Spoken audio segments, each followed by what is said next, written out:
The morning began like any other in Ellie's village. She fed the sheep, gathered berries, and polished her little stone sword. But that day, the sky looked different, brighter, alive with drifting sparkles.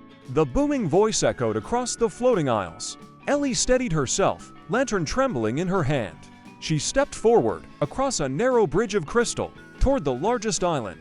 The land itself hummed with energy. Strange flowers grew in spirals, glowing faintly. Every stone, every tree felt alive. At the center stood a colossal statue of a winged figure carved from quartz. Its eyes burned with blue fire. And then, it moved. Wings unfolded, feathers of stone scattering dust that shimmered like stars. The guardian lowered its head, gaze fixed on Ellie. "You hold the charm of the first star," it rumbled. "Few are chosen. Fewer survive." Ellie touched the pendant on her neck. "What do you mean?" The guardian extended one stone hand. "The Skybound Isles test the heart, the mind, and the spirit. Fail, and you shall wander here forever." A chill ran through her, but she nodded firmly. "Then I'll pass." The guardian's eyes glowed brighter. "Step through the first gate." A glowing archway appeared at the far side of the island. Ellie walked through, and the world shimmered. Suddenly, she was in a different isle, smaller, covered in vines and waterfalls spilling into endless skies. Before her stood 3 pedestals, each holding a different object: a silver key, a glowing feather, and a cracked hourglass. Above them, words floated in the air. "Choose what guides you: strength, swiftness, or time." Ellie frowned. Each choice had meaning. She thought of her past adventures. Courage had helped, but kindness and patience had saved her more often. She touched the cracked hourglass. Instantly, the world shimmered again. A path of golden bridges appeared, leading her deeper into the Isles. The second trial began. Ellie stepped onto a vast floating meadow filled with shifting clouds. Each cloud solidified beneath her boots, forming steps. But the steps faded quickly. She had to run, leaping from one cloud to another.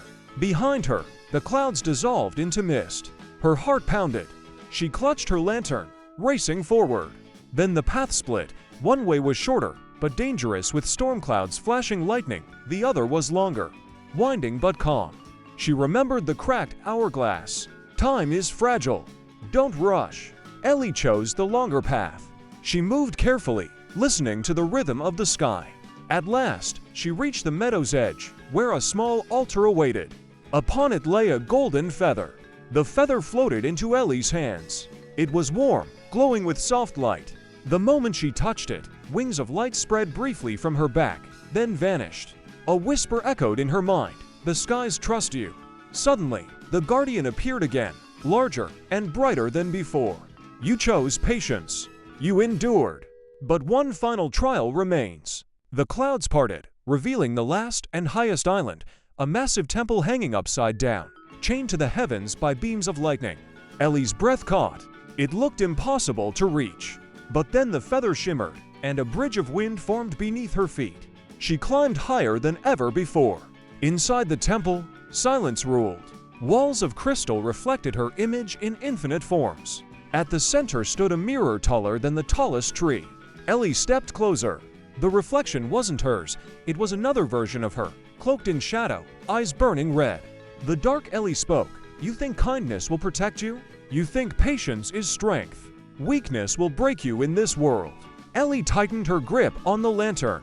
"Maybe I'm not the strongest, but I believe in light, in helping others, in hope. That's my strength." The shadow hissed, rushing forward. The two Ellies clashed. The shadow wielded fire, while Ellie's lantern glowed with pure light. Every strike shook the temple. The cracked hourglass appeared again above them, glowing fiercely. Time slowed, then froze. Ellie realized the trial wasn't about defeating the shadow. It was about accepting it. She stepped forward, lowering her lantern. "I'm not afraid of you," she whispered. "You're part of me." The shadow faltered, then dissolved into mist, merging with her. The mirror shattered, and light flooded the temple. The guardian reappeared, wings blazing across the skies. "You have passed," it thundered. "You embraced patience, chose wisdom, and faced yourself. The Isles recognize you as their keeper." The golden feather in Ellie's hand transformed into a small winged pendant. The chains of the floating isles glowed, and the skies above grew calmer, brighter. Ellie gazed out across the endless world below. She felt stronger, not because of power, but because she carried light within her. When she descended back to her village, the staircase of dawn faded, but the pendant glowed, a reminder that the Skybound Isles were real, and that sometimes the greatest battles were fought within.